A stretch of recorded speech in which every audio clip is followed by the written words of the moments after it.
മൗലികമായ ഒരാശയം പോലും കേരളത്തിൽ ഇനി യാഥാർത്ഥ്യമാകാതെ പോകരുതെന്ന കാഴ്ചപ്പാടോടെയാണ് വിദ്യാർത്ഥികൾക്കായി ഐഡിയ ഡേ 2017 സംഘടിപ്പിച്ചത്. സംസ്ഥാനത്ത് ഒരു വർഷത്തിനിടെ 100 ഇന്നവേഷനുകൾക്ക് സർക്കാർ ഫണ്ട് നൽകുകയാണ്. കേരള സ്റ്റാർട്ടപ്പ് മിഷന്റെ നേതൃത്വത്തിൽ നടക്കുന്ന പിച്ചിംഗ് സെഷനിൽ യുവാക്കൾക്ക് അവരുടെ ഐഡിയ അവതരിപ്പിക്കാം.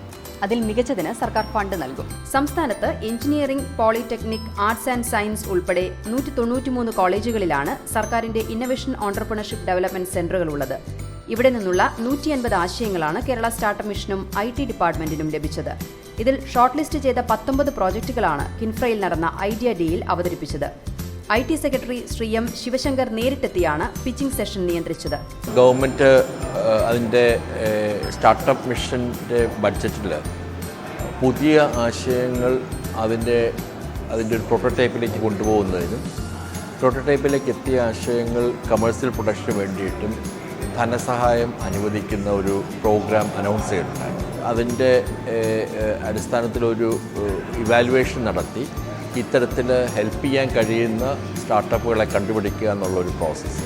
അതോടൊപ്പം ഗവൺമെൻറ് വേറൊരു തീരുമാനം എടുത്തത് ഈ സർക്കാരിന് ആവശ്യമായിട്ടുള്ള ഗവൺമെൻറ്റിന് റിലവൻ്റ് ആയിട്ടുള്ള ഏതെങ്കിലും സ്റ്റാർട്ടപ്പ് പ്രോഡക്ട്സ് ഉണ്ടെങ്കിൽ അത് 5 ലക്ഷം രൂപ വരെയുള്ള ഒരു പ്രോഡക്റ്റ് നേരിട്ട് വാങ്ങിക്കാനുള്ള അനുമതിയും കൊടുത്തിട്ടുണ്ടായിരുന്നു. പ്രതിരോധ ആവശ്യങ്ങൾക്ക് ഉപയോഗിക്കാവുന്ന റോബോട്ട് മുതൽ കുരുമുളക് പറിച്ച് വേർതിരിച്ചെടുക്കാവുന്ന ഉപകരണം വരെയുള്ള തികച്ചും വ്യത്യസ്തങ്ങളായ ഐഡിയകളാണ് ഇവിടെ അവതരിപ്പിച്ചത്.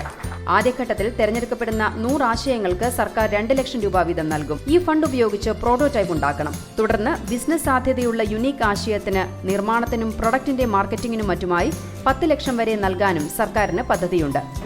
ഇതിൻ്റെ ഭാഗമായി ഇക്കോസിസ്റ്റം, അതായത് ഒരു മാർക്കറ്റ്, ഗവൺമെൻറ് എന്ന് പറയുന്ന ഒരു മാർക്കറ്റ്, അല്ലെങ്കിൽ ഗവൺമെൻറ്റിൻ്റെ റിക്വയർമെൻറ്റും സ്റ്റാർട്ടപ്പുകളുടെ താല്പര്യവും കഴിവും ബന്ധിപ്പിക്കാൻ കഴിയുന്ന ഒരു ഫ്രെയിംവർക്ക് ഉണ്ടാകുമെന്നാണ് ഞങ്ങൾ പ്രതീക്ഷിക്കുന്നത്. അതിൻ്റെ തുടക്കമാണ് ഇന്നിവിടെ നടന്നത്. കോളേജുകളിലെ IETC വഴിയാണ് ഫണ്ട് കൈമാറുക. എഞ്ചിനീയറിംഗ്, പോളിടെക്നിക്, മറ്റു കോളേജുകൾ എന്നിവിടങ്ങളിലെ മിടുക്കരായ വിദ്യാർത്ഥികൾക്ക് മികച്ച ആശയമുണ്ടെങ്കിൽ പഠനത്തോടൊപ്പം ഓൺട്രപ്രണർ ആകാനുള്ള സ്വപ്നതുല്യമായ അവസരമാണ് കേരള സ്റ്റാർട്ടപ്പ് മിഷനും IT ഡിപ്പാർട്ട്മെന്റും ഒരുക്കുന്നത്. Kerala startup mission CEO doctor Sajeev Gopinath, മുൻ CEOയും free and open source software ഡയറക്ടറുമായ ഡോക്ടർ ജയശങ്കർ പ്രസാദ് എന്നിവരും പിച്ചിങ്ങിന് നേതൃത്വം നൽകി.